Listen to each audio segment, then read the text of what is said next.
যদি কোনোবাই এগৰাকী নাৰীৰ ওপৰত অত্যাচাৰ কৰে তেতিয়া নাৰীগৰাকী নিশ্চয় ভাঙি পৰিব আৰু অত্যাচাৰৰ পৰা বচাৰ কাৰণে অত্যাচাৰীয়ে যি কয় তাকেই মানি ল'ব।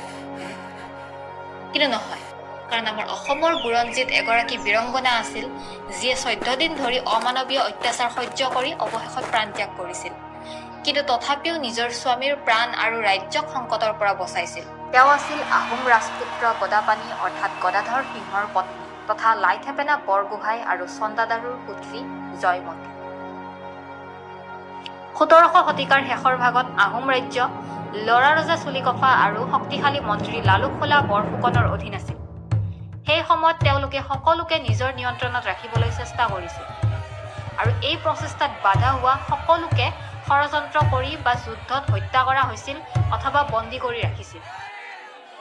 কিন্তু সকলোৰে মাজত গদাপানী তেওঁলোকৰ বাবে এটা ডাঙৰ সংকট হৈ উঠিছিল, সেয়েহে তেওঁক ধৰিবলৈ আদেশ দিয়া হ'ল।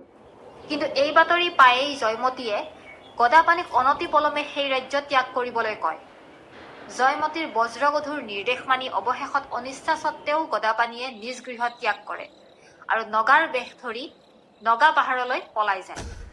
ইফালে গদাপানী পলাই যোৱা বুলি গম পাই লৰা ৰজাই ৰাজ্যৰ চাৰিওফালে চোৰাংচোৱা পঠাই দিয়ে।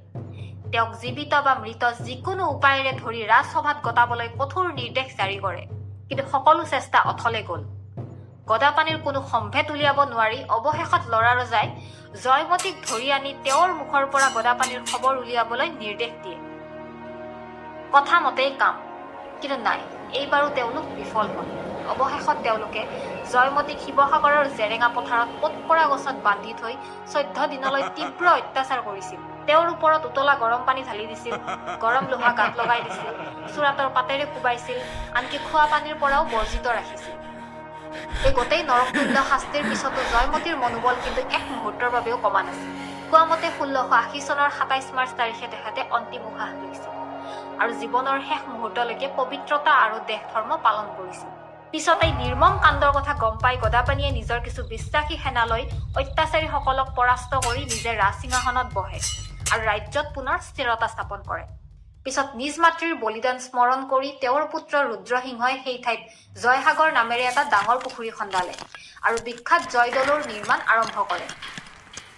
অসমৰ মহান শিল্পী ৰূপকোঁৱৰ জ্যোতিপ্ৰসাদ আগৰৱালাদেৱে পৰিচালনা কৰা অসমৰ প্ৰথমখন অসমীয়া চলচ্চিত্ৰ জয়মতীও তেওঁৰ জীৱন কাহিনীৰ ওপৰতে আধাৰিত। আজিও প্ৰতি বছৰে 27 মাৰ্চ তাৰিখে সমগ্ৰ অসমত জয়মতী দিৱস পালন কৰা হয়। গতিকে জয়মতী আমাৰ নাৰীসকলৰ বাবে এক প্ৰেৰণাৰ প্ৰতীক, আমাৰ সোণৰ অসমৰ এক ৰত্ন। তেওঁ হয় আমাৰ বীৰংগনা, আমাৰ সতী জয়মতী। আহক আমি তেওঁক নমন কৰোঁ, তেওঁৰ চৰিত্ৰৰ পৰা কিছু কথা আমাৰ নিজৰ জীৱনত আঁকোৱালি লওঁ। আহক আমি একেলগে আগবাঢ়ো, একেলগে দেশ গঢ়ো। জয় আই অসম।